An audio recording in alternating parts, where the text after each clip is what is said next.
Welcome back. So it is harvest day on the microgreens that I showed you in the last video, and I'll include a link below and card so you could see that, which was the peel day and some tips. So we have wasabi and kale, and look how beautiful this looks like. There is a tiny little patch, so let me turn it around, of slightly retarded growth, and I'm going to let it go. So I'm going to harvest everything except that because it's obviously coming up. A few days ago it was still in seed form, so it just decided to lag behind a little bit. And it could be because of the location it was in, whether the grow light wasn't getting to him because of its neighbors, any number of things. So I'm not going to give up on it yet, but I will harvest some of it. And the other side is kale. So today's day 10, and just so lush. I love running my hand across them. And actually that's also a good tip. Once you see them uniformly or relatively uniformly in carpet formatting, you can run your hand across, and that loosens up any of the seed hulls that might still be on the growth on the microgreens. So that's one little tip. So this is the wasabi and kale. I'm going to put that aside. Well, in the arugula right here, and cabbage is gorgeous. Look at that color. Like, look at that. It's a very visually stunning microgreen. And again, just run your hand across. There's a hull here and there, but otherwise it's pretty good.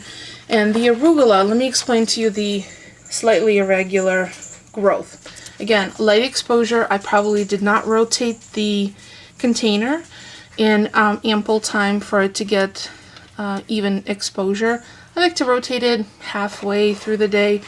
And I have a grow light that has a is it 3, 4, and 6? It has hour settings, so you can turn it on and set it for it to go for those number of hours. So I'm going to let this go ever so a little bit longer. So I'm not going to harvest the arugula today, although see, half of it looks like it has grown a little taller.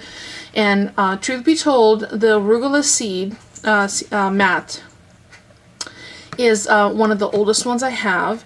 It's probably over a year old at this point, so as you can see, it's still germinated. It has really good germination rate, so there's not a lot of seeds left at the bottom, but it's just going to require a little bit more time, and I'm okay with that. It's actually going to help with a staggered harvesting, but cabbage is ready to go. Oh, it's so beautiful. Just love the colors. So, and then the last tray, we have this giant daikon. They grow very quickly, and broccoli. So let me pull this down closer. You can see pretty good germination rate. As a matter of fact, I could throw the harvested mat right into my compost area. So if there's some volunteer plants that grow out of it, I'm perfectly okay with that.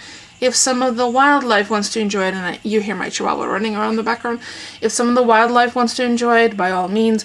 But this one is definitely getting harvested today because I'm going to be eating some of this for dinner tonight because I'm making some vegetarian noodles. So I'm going to add my daikon into that.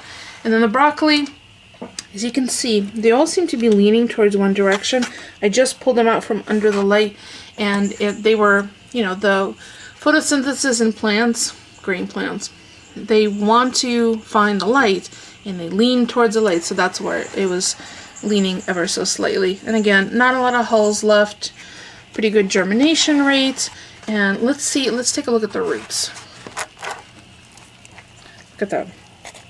Nice, healthy, white roots. There's no mold. Nothing really smells. I mean, it smells green. It smells like stuff growing, but so good. So I'm going to put my camera down because I don't have my tripod at the moment. I lent it out to someone so I can harvest them up. I will show you, well, let me show you which containers I'm going to put them in.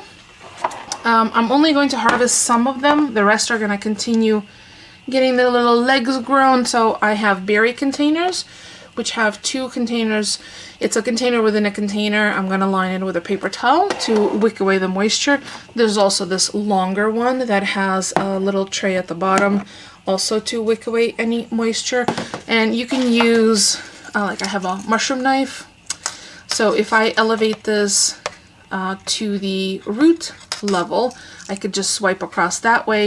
You can also use kitchen shears or like a nice sharp ceramic knife. It's entirely your call. You can leave them on the mat, continue monitoring the water levels, and then just snip them off as you eat them. But I am going to harvest at minimum the daikon, so I will be right back. So I did harvest the daikon, and there they are, sitting pretty. I'm going to use some of them for dinner tonight. Let's take a closer look at the seed mat. So look at nice, healthy, white roots. And as you could see, it looks as though there's a lot of seeds left, but a lot of those are seed hulls. They're empty. See that?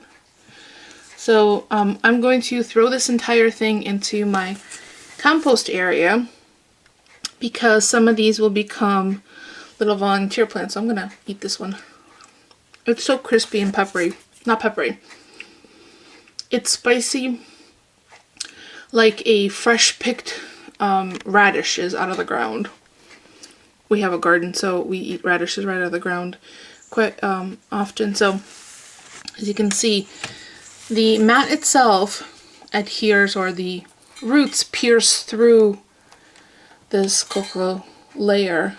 And this is how the bottom watering happens. Look at how healthy these roots are. Not a sign of any mold. It's all white. There's no browning. So anything that decides to grow beyond my harvesting will be out there for the little critters or for volunteer plants. So, and this is only half a mat. So as you could see, if I had had a full one, this would be full. And I have a scale, but I have never really weighed them.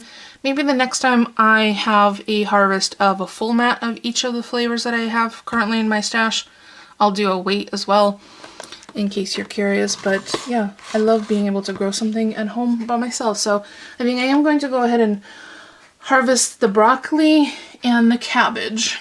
And I think those might be able to fit all in this one container.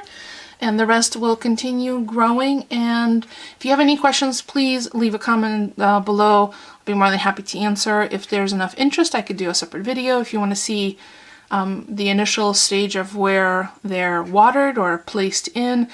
So once this container is going to be done, I'm going to pull out these little paper signs that I have of what the particular mat is of, and then I'm going to disinfect them to get ready to grow another batch. But I am going to stagger it a little because I'm going to have quite a selection right now. So I'll probably start in a day or two, and if you want to see that starting process, please leave me a comment. Otherwise, don't forget about a thumbs up. It's free for you and it helps me out. And I will see you next time. Thanks for watching, everyone.